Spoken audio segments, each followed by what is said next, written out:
হচ্ছে কি জানো তোমরা? চিকেন হয়েছিল, কষা চিকেন দেশি।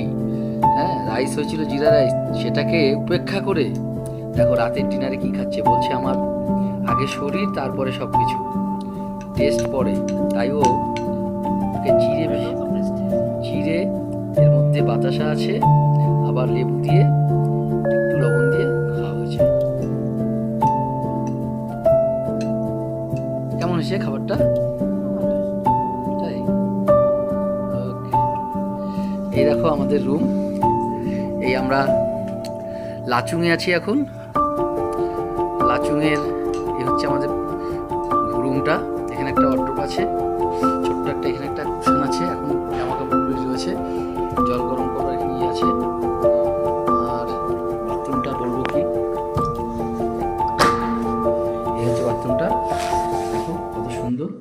এখানে একটা আয়না আছে, এখানে একটা আয়না আছে, আর গিজার রয়েছে, গরম জল একদম, একটা বালতি মগ তো দিয়ে রাখা আছে, ট্রে আছে এখানে, একদম টিস্যু বসে। এই এই হচ্ছে বাথরুম। তো মোটামুটি সব ঠিকই আছে, ঘরটা সুন্দর, উডেন ফিনিশ। হ্যাঁ, তো যদি কেউ মনে করে যে আমি নর্থ সিকিম বেড়াতে যাব, কোথায় থাকবো, তো আমার সাথে যোগাযোগ করলেই হবে। আমি বলে দেবো কিভাবে কোথায় রুম অ্যাভেলেবেল হবে।